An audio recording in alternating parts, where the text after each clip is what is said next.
As pessoas acompanharam o enterro de 2 das 3 vítimas da explosão num ônibus no norte do país.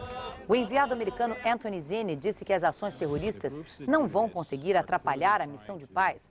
Zinni tenta articular um cessar-fogo na região depois de 14 meses de combates entre israelenses e palestinos.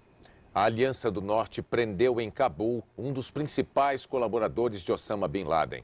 Não está claro quando ocorreu a prisão, mas a informação foi confirmada hoje pelo governo americano.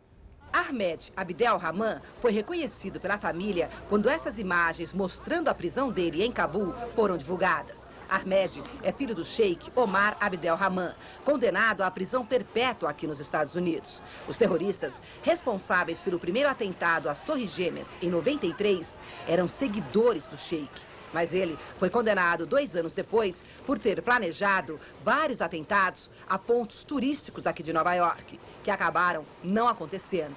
Esse vídeo amador mostra os terroristas em túneis de Manhattan, procurando lugares para botar as bombas. Eles riem quando conseguem passar por uma blitz. O sheik, cego e diabético, é considerado um mártir pelos seguidores de Osama Bin Laden. Ahmed, filho do sheik, foi preso pela Aliança do Norte. Era um dos mais importantes recrutadores da organização terrorista Al-Qaeda. Esse homem, que a rede de TV americana ABC identificou como Max, foi recrutado por Ahmed. Ele abandonou a Al-Qaeda e, nessa entrevista, contou que o grupo planejava sequestrar um senador e um embaixador americanos que seriam trocados pelo sheik cego. Eles exigiam que ele fosse libertado. Além de recrutador, Ahmed Abdel-Rahman fazia parte do círculo mais próximo de Osama Bin Laden. Ele já está sendo interrogado pela Aliança do Norte. Mas investigadores americanos adorariam conversar com Ahmed. Segundo os investigadores, ele deve conhecer muito bem a Al-Qaeda e alguns segredos dela e de Osama Bin Laden. O vice-presidente dos Estados Unidos, Dick Cheney, disse hoje que Ahmed Abdel-Rahman poderá ser julgado por um tribunal militar nos Estados Unidos. Os Estados Unidos bombardearam hoje cavernas perto do aeroporto de Kandahar, o último reduto talibã no Afeganistão. O objetivo é apertar o cerco a Osama Bin Laden e ao líder do Talibã, Mullah Omar. O secretário de Defesa americano, Donald Rumsfeld, negou um possível acordo de anistia para beneficiar o chefe talibã. A liberdade do Mullah Omar seria concedida em troca da rendição da milícia em Kandahar. Na reunião que discute o futuro político do país, na Alemanha, sinais de divergência entre representantes da Aliança do Norte e um importante líder Patani abandonou o encontro, insatisfeito com a falta de representatividade da etnia. Em Cabul, o ex-presidente Burhanuddin Rabbani disse que a Força Internacional de Paz no Afeganistão deve ter no máximo 200 homens.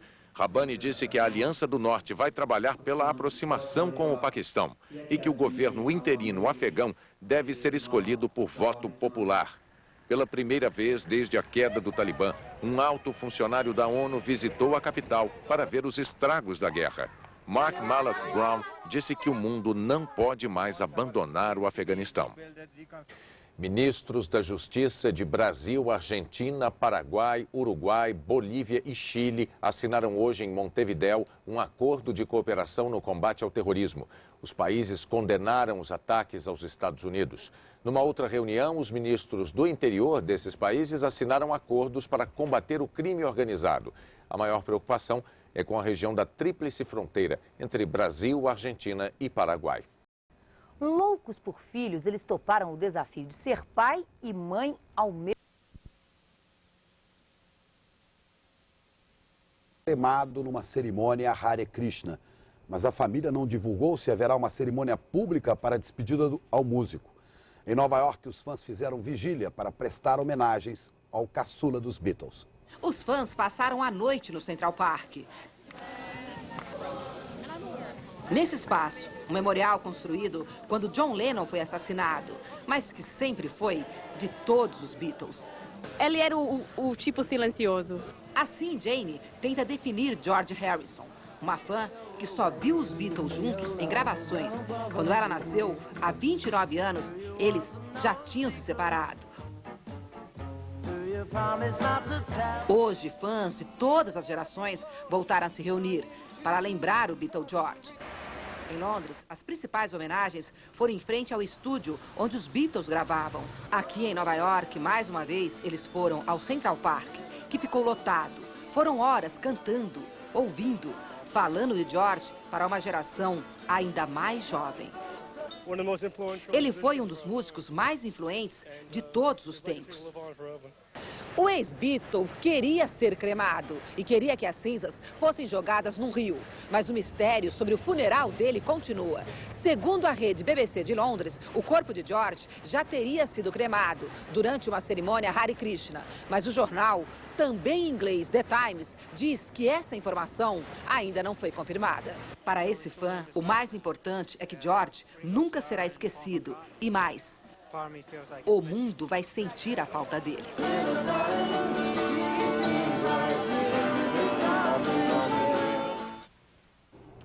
No Dia Mundial de Luta contra a AIDS, o Brasil pôde... Os reunidos na Alemanha chegaram hoje a um consenso. Vão criar um governo interino que deve durar de 2 a 3 meses. No Afeganistão, soldados americanos estão cada vez mais perto de Kandahar, o quartel-general talibã. Bandeira dos Estados Unidos hasteada em solo afegão. São as primeiras imagens da base aérea tomada pelos fuzileiros navais americanos perto de Kandahar, o último reduto do Talibã. Um alvo que já está na mira desses soldados. São 1.100 fuzileiros prontos para enfrentar o que restou da milícia fundamentalista que mandava no Afeganistão. Mas antes de usar as armas, a missão é doméstica. Arrumar o quartel-general e sacudir a poeira do deserto. No campo diplomático, a batalha é em Bonn, na Alemanha. A luta da ONU para montar um governo provisório pode estar chegando ao fim. Os líderes dos 4 grupos afegãos já concordaram com a formação de um gabinete composto por representantes de todas as etnias e tribos do país e um parlamento com até 150 deputados nomeados. Falta ainda decidir quem vai liderar o governo interino, programado para durar de 2 a 3 meses. O ex-rei Mohammad Zahir Shah e o ex-presidente Burhanuddin Rabbani, que perdeu o poder justamente para o Talibã há 5 anos, são os nomes mais cotados, por enquanto. A ONU pretende anunciar um acordo para o Afeganistão ainda neste fim de semana. Depois espera que os senhores da guerra reunidos em Bonn cumpram o combinado sem apelar para o velho recurso das armas. E o Talibã libertou hoje o jornalista canadense que foi sequestrado na terça-feira. Ele foi entregue a autoridades do Canadá na fronteira com o Paquistão. 1 ano e meio depois de apresentarem no Jornal Nacional uma série de reportagens sobre o país proibido, os repórteres Ana Paula Padrão e Hélio Alvarez estão de volta ao Afeganistão. De Cabul, mostram o que mudou com o fim do poder dos talibãs. Poderia ser um fim de semana qualquer, em qualquer cidade muçulmana. Mas quem conheceu a tristeza destas ruas sob o regime das proibições, sabe que tudo é novo por aqui. Esta é a nova Cabul. Ainda destruída, ainda miserável, mas repleta de vida naquilo que é o encanto de toda a cidade, o seu povo. Homens que agora podem decidir quando fazer a barba. Jovens que podem jogar bola onde quiserem. Pessoas que podem fazer coisas tão simples quanto ir ao cinema. Os filmes estão de novo em cartaz.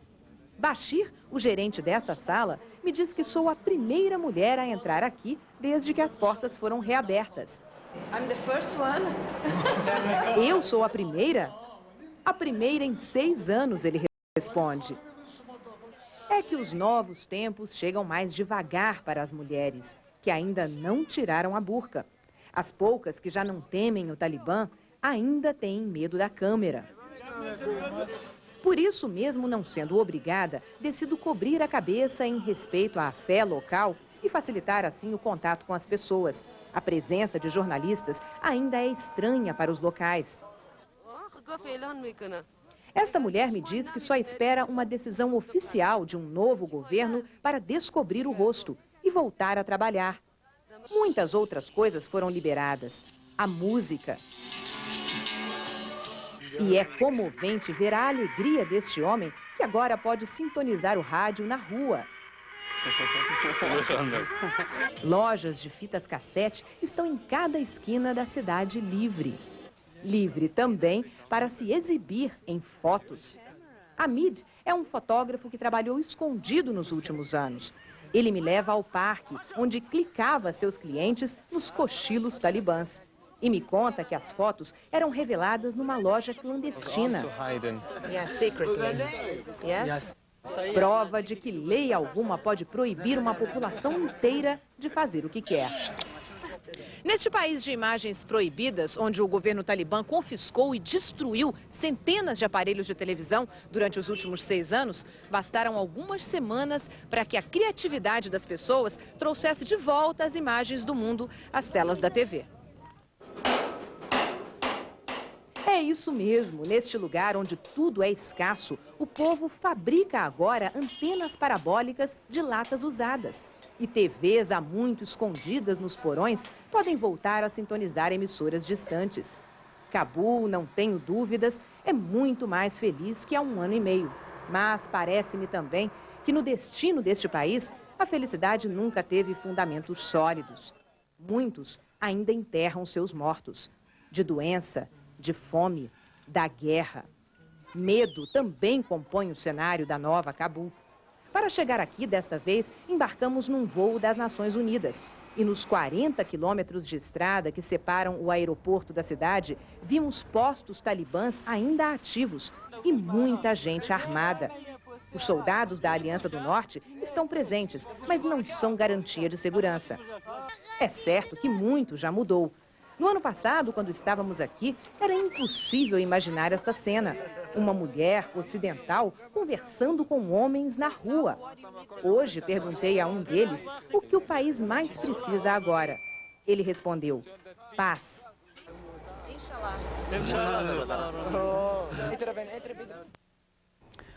O Brasil vai reconstruir a estátua gigante que os talibãs destruíram no Afeganistão. Você vai ver amanhã no Fantástico onde é que vai ser reconstruída em território brasileiro a gigantesca estátua de Buda, igual a que foi dinamitada pelos talibãs.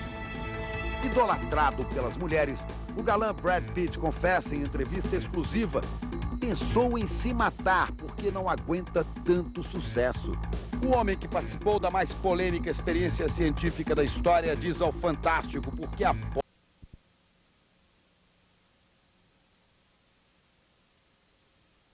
da autoridade palestina. Os bombardeios ocorreram um dia depois da morte de 28 israelenses em 4 atentados à bomba assumidos pelos extremistas do Hamas. As tropas de Israel não pouparam munição. O principal alvo dos mísseis despejados pela Força Aérea foi o heliponto da autoridade palestina em Gaza, na beira do Mediterrâneo. Os 2 helicópteros do líder Yasser Arafat foram destruídos. Ele estava em Ramallah, na Cisjordânia. Em pronunciamento à nação, o primeiro-ministro israelense Ariel Sharon, que voltou às pressas de um encontro com o presidente Bush nos Estados Unidos, afirmou que isso foi só o começo. Vencemos todas as guerras e também vamos vencer esta contra o terrorismo. Quem quer nos matar vai morrer, ameaçou Sharon. O exército de Israel já recebeu a missão de responder com força aos ataques do fim de semana. Uma tragédia que começou na noite de sábado no centro de Jerusalém, onde 2 homens-bomba atacaram ao mesmo tempo. Enquanto as vítimas eram socorridas, houve uma terceira explosão. Dessa vez, um carro-bomba. 12 horas depois, na cidade portuária de Haifa, o alvo foi um ônibus lotado. Havia um suicida entre os passageiros. O terrorista, de 21 anos, era integrante do grupo Hamas. Ele gravou este vídeo pouco antes de embarcar no ônibus para matar e morrer. Uma ameaça direta ao primeiro-ministro de Israel. Maher Habashi diz: Sharon, você deveria saber que o sangue de nossos líderes e guerreiros não sai barato. Foi uma ação criminosa festejada nos campos de refugiados palestinos de Beirute, capital do Líbano. Estamos celebrando a coragem dos nossos heróis, afirmou o extremista. Em Damasco, na Síria, o chefe do Hamas, Khaled Mashal, chamou Arafat de submisso e prometeu desobedecer o líder palestino, que decretou estado de emergência, mandou prender suspeitos e proibiu manifestações a favor do terrorismo. Uma decisão que Yasser Arafat tomou sob pressão de líderes internacionais que desde ontem condenam os atentados terroristas e a onda de violência, que já matou quase 1000 pessoas em Israel em 14 meses. Aqui na Europa, os governantes estão preocupados com o que vai acontecer na Terra Santa daqui para frente. O discurso do primeiro-ministro Ariel Sharon e o ataque ao quartel-general de Yasser Arafat foram considerados pela autoridade palestina uma declaração de guerra. Sobre os ataques israelenses contra a faixa de Gaza, o governo americano declarou que Israel tem o direito de se defender. O secretário de Justiça dos Estados Unidos anunciou hoje os planos do governo para aumentar a segurança na fronteira do país com o Canadá. John Ashcroft quer manter alguns grupos, inclusive religiosos, sob vigilância da Polícia Federal Americana. O secretário de Justiça foi muito claro. Se uma religião está sendo usada como uma desculpa para matar milhares de americanos, nós estamos interessados nisto.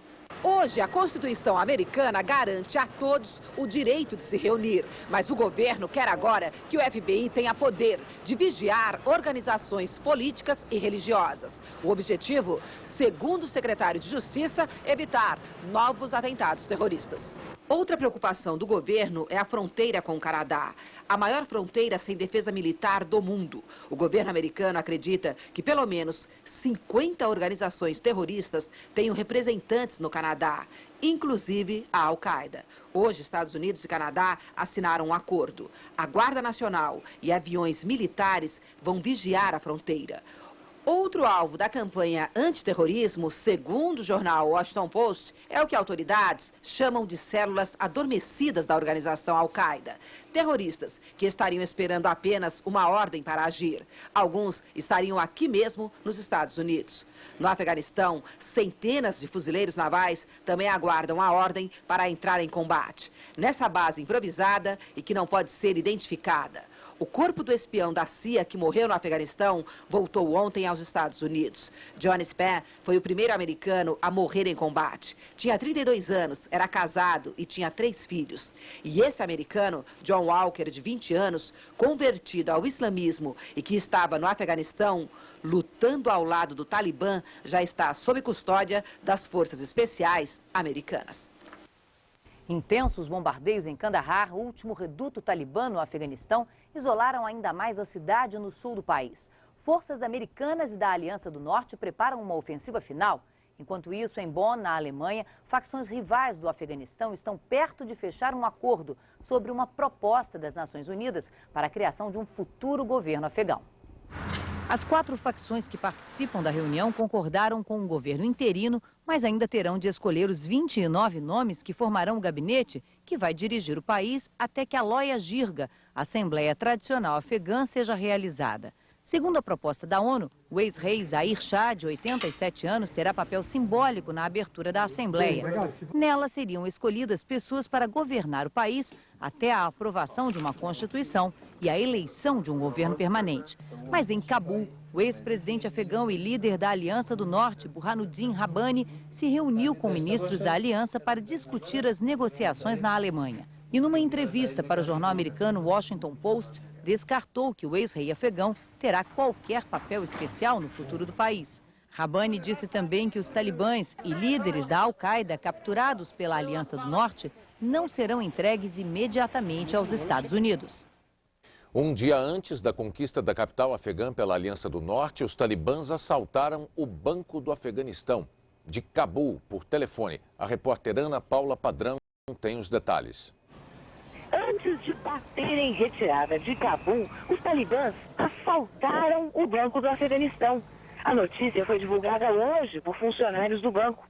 Eles disseram que soldados talibãs armados chegaram pouco antes das portas fecharem no dia 13 de novembro e levaram 5 milhões e 300 mil dólares e ainda mais de 18 bilhões em dinheiro afegão, o que equivale a $500 milhão. A milícia ainda deixou para trás uma sala cheia de cédulas que tem pouco valor na fraca moeda local. Dinheiro de fora é, sem dúvida, o que mais precisa hoje a população afegã. Depois de mais de 20 anos de guerra, as pessoas estão desesperadas para reconstruírem suas vidas. Os Estados Unidos parecem dispostos a ajudar com bilhões de dólares, mas apesar de produtos americanos já estarem disponíveis em várias lojas de Cabul, o país ainda enfrenta resistência por aqui. Os afegãos não esquecem que foram abandonados pelos Estados Unidos depois da retirada soviética em 89. Ana Paula Padrão, de Cabul, para o Jornal Nacional. Depois de quase um ano de especulações, foi revelado hoje nos Estados Unidos um dos mistérios que mais intrigaram a imprensa americana recentemente. O segredo está relacionado à invenção de um novo meio de transporte apresentado como revolucionário. Quando a coisa foi revelada hoje de manhã, a pergunta foi: é apenas um patinete? Aqui é um computador, sensores e tecnologia que funciona como uma extensão de nós mesmos, diz o inventor, demonstrando como é fácil usar. Basta inclinar para frente que a coisa vai. Para trás, a coisa dá ré. Um giro para a esquerda no guidão e ela vira. Para a direita, pronto. E não precisa de freios para parar. A coisa foi criada para rodar em calçadas largas como esta, comum nos Estados Unidos. Pode chegar a 24 km por hora, 4 vezes mais do que uma caminhada comum. Ela funciona à base de uma bateria que pode ser recarregada em qualquer tomada. O preço é que é meio salgado, $3.000. Ela enfrenta rampas, pedras, poças d'água. Dean Kamen acha que ela vai revolucionar nossa maneira de andar, tal como a calculadora fez com o papel e lápis. Uma aliada do pedestre no mundo dos automóveis. Os primeiros a usar serão a Polícia de Atlanta, o Serviço de Parques e os Correios americanos. Ela carrega peso, leva você mais rápido e é muito divertida. A coisa estará à venda nos Estados Unidos a partir de julho do ano que vem e já existe lista de espera. Uma boa noite para você. Boa noite e até amanhã.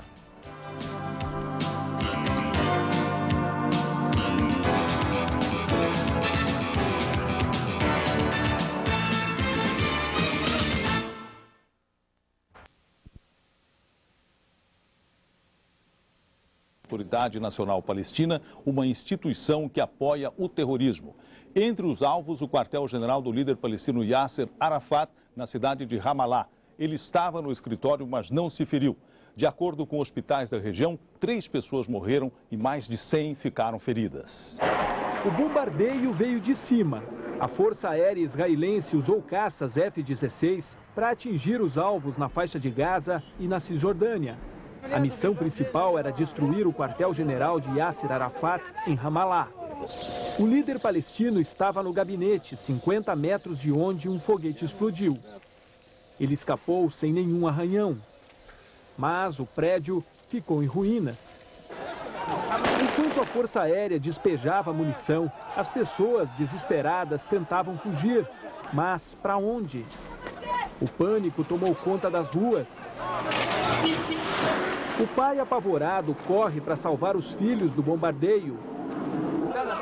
Nem todos conseguem sair ilesos. Os hospitais ficaram lotados, médicos e enfermeiros com muito trabalho pela frente. Hoje também foi possível ver o resultado dos ataques de ontem, o que sobrou dos 2 helicópteros de Yasser Arafat em Gaza e a destruição do aeroporto internacional. O líder palestino afirma que as últimas ações de Israel derrubam o processo de paz. O governo israelense responde que a paz já estava no chão e alega que essa é apenas uma resposta aos ataques suicidas do último fim de semana. O representante do governo diz que Arafat é o único que pode parar com tudo isso. Ele virou alvo porque permite a ação dos terroristas, afirma.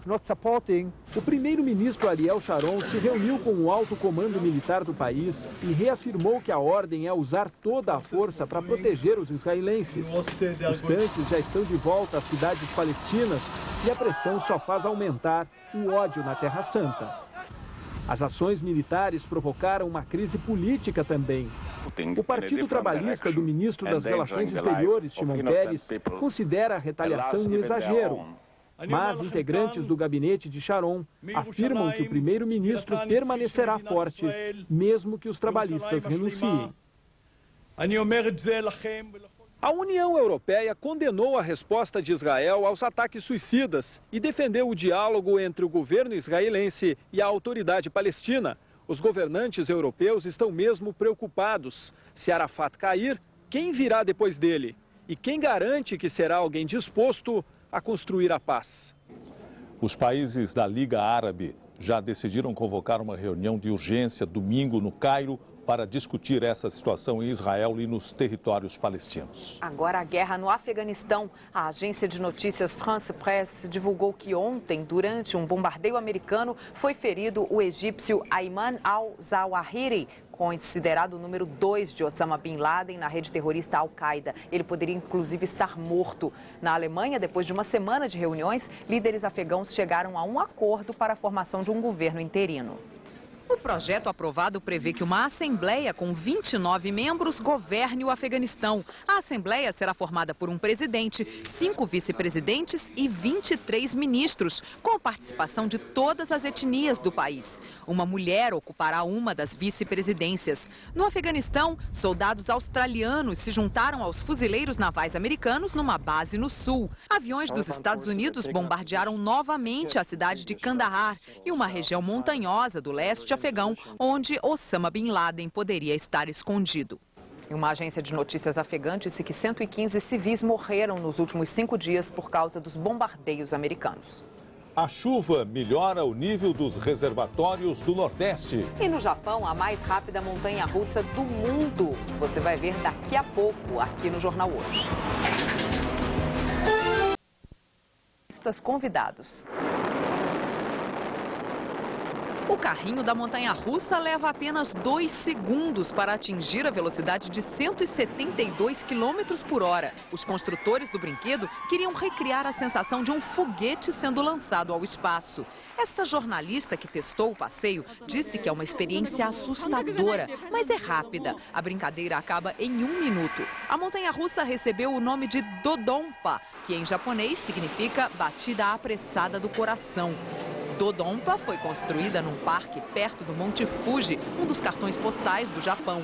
Mas a bordo de um dos carrinhos vai ser difícil manter os olhos abertos para apreciar a paisagem. O Lago de Sobradinho, na Bahia, voltou a receber água depois de 2 anos secando por falta de chuva nas cabeceiras do Rio São Francisco. A chuva de novembro nos afluentes do Velho Chico foi fraca, mas a Chesf está otimista com relação ao mês de dezembro. Quando chove nos afluentes do Rio São Francisco, em Minas, a água leva entre 12 e 15 dias para chegar ao Lago de Sobradinho, no norte da Bahia, o maior e mais importante reservatório do Nordeste. Com as chuvas de novembro, o lago, que havia baixado para 5,4 de sua capacidade de geração de energia, parou de secar na semana passada. Está recebendo 2.480 metros cúbicos por segundo de água e o nível subiu para 7,34%. A continuar assim, a gente tem um mês de dezembro superior a novembro. A mudança já é visível na cor da água, que está mais escura. As partes mais baixas das margens, que estavam secas, voltaram a receber água. Aqui da barragem de Sobradinho estão sendo liberados 1.300 metros cúbicos de água por segundo, mas a vazão pode chegar a 2.000 metros cúbicos até sexta-feira. Segundo a Chesf, é necessário liberar um volume cada vez maior de água para elevar os níveis dos reservatórios de Itaparica, Paulo Afonso e Xingó, responsáveis pelo funcionamento de 7 hidrelétricas. Nada influi, por enquanto, na geração de energia. A Companhia Hidrelétrica do São Francisco continua recebendo por dia 1.300 megawatts da Eletronorte. Vamos agora ver as informações sobre o tempo com Patrícia Poeta e para estavam ao lado dos americanos. Os aliados estavam sendo atacados por combatentes do Talibã e pediram apoio aéreo. Mas um bombardeiro B-52 dos Estados Unidos errou o alvo e acertou as próprias tropas ao norte da cidade de Kandahar. Na Alemanha foi assinado hoje o acordo histórico para a formação do novo governo afegão, que tomará posse no dia 22 de dezembro. Depois de negociar durante a noite, as 4 facções afegãs escolheram os nomes dos 30 integrantes do novo governo. Eles serão liderados por Hamid Karzai, um líder da etnia Patani, a maior do país. Karzai tem 44 anos, fala fluentemente o inglês e é considerado moderado. Ele terá 5 vice-premiers. O governo interino deverá durar pelo menos 6 meses. O acordo foi recebido com alívio na capital afegã. Moradores de Cabul esperam que o novo governo traga um pouco de paz e estabilidade ao país. Na cidade de Kandahar, este ainda é um sonho distante. O último reduto do Talibã, Kandahar está cercada e continua a ser bombardeada. Estas imagens, mostradas por uma TV japonesa, revelam uma cidade em ruínas, que mal consegue tratar dos feridos. Numa base mais ao sul, soldados americanos passam o tempo treinando para uma possível ação contra combatentes da rede terrorista Al-Qaeda e do Talibã. Hoje de manhã, um comboio fortemente armado deixou a base para perseguir um veículo não identificado que tinha se aproximado. Os soldados descobriram que o veículo era, na verdade, um camelo. No leste do Afeganistão, aviões americanos bombardeiam a região de Tora Bora e 1.000 soldados de forças tribais avançam para lá. Tora Bora é uma área montanhosa e com uma rede de cavernas onde Osama Bin Laden poderia estar escondido. A violência no Oriente Médio. Depois dos bombardeios israelenses à faixa de Gaza e também à Cisjordânia, houve um novo ataque terrorista em Israel hoje. Um homem-bomba palestino detonou explosivos em frente a um hotel. Ele morreu e 6 pessoas ficaram feridas. A polícia israelense acredita que o terrorista estava em frente a este hotel no centro de Jerusalém, pronto para embarcar num ônibus lotado de passageiros. Ia ser outra tragédia. Uma violência já assumida pelo grupo terrorista Jihad, que junto com o Hamas tem espalhado ódio e terror na Terra Santa. Foi a desconfiança de um policial israelense que fez com que o terrorista detonasse os explosivos antes do tempo. O ato suicida enfureceu ainda mais o governo israelense. Nossa conclusão é de que temos que continuar nos defendendo com força, como fizemos nos últimos dias. O resultado da retaliação israelense é um monte de ruínas, na faixa de Gaza e na Cisjordânia.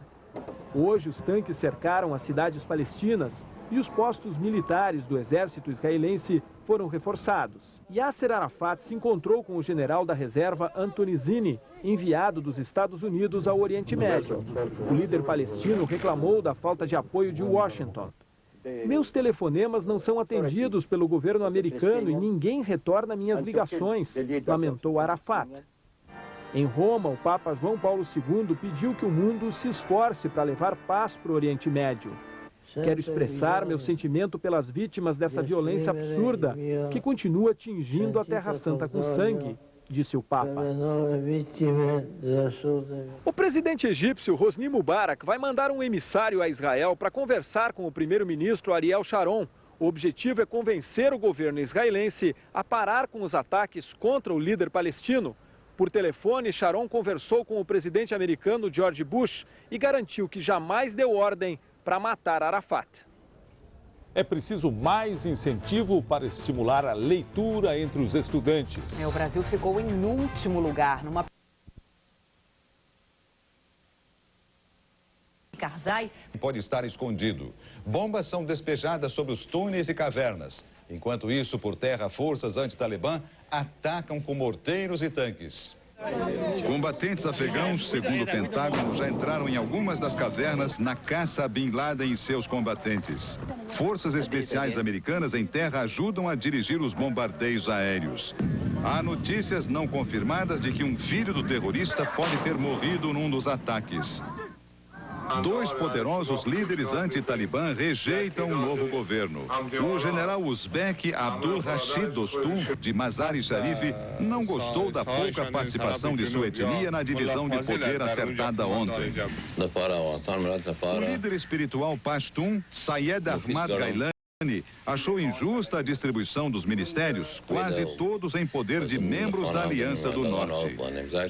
Bombeiros e equipes de resgate ainda trabalham 24 horas por dia nos escombros das Torres Gêmeas em Nova York. Até agora foram encontrados os corpos ou parte dos corpos de menos de 500 pessoas. O número total de mortos ficou em torno dos 3.100. Por fora, uma casa normal de um bairro rico de São Paulo. Lá dentro, um cassino ocupa o canteiro central. Especialistas e policiais rodoviários dizem que isso é um convite a acidentes. E eles acontecem mesmo. Só este ano já foram 22. Na reportagem especial de hoje, você vai ver que a Companhia de Energia Elétrica e o órgão que autorizou a colocação dos postes dizem que o benefício aos motoristas é maior que o risco que eles representam. Mas há um problema. Por causa do racionamento de energia, parte da iluminação está desligada.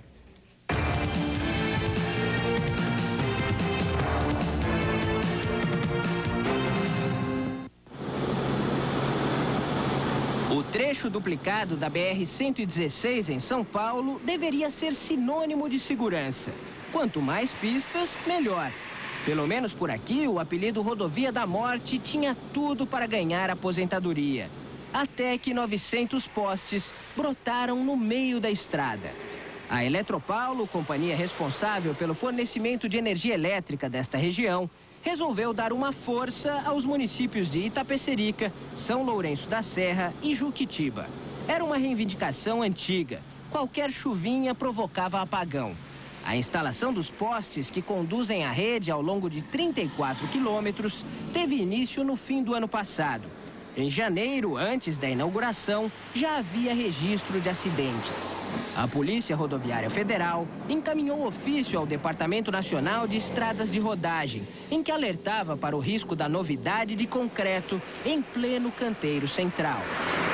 Foi protocolado documentos junto ao DNR, foi feito denúncias e continuou o trabalho deles e está aí. Hoje, dentro da Regis, você pode ver que quase todo dia tem um acidente com um poste desse.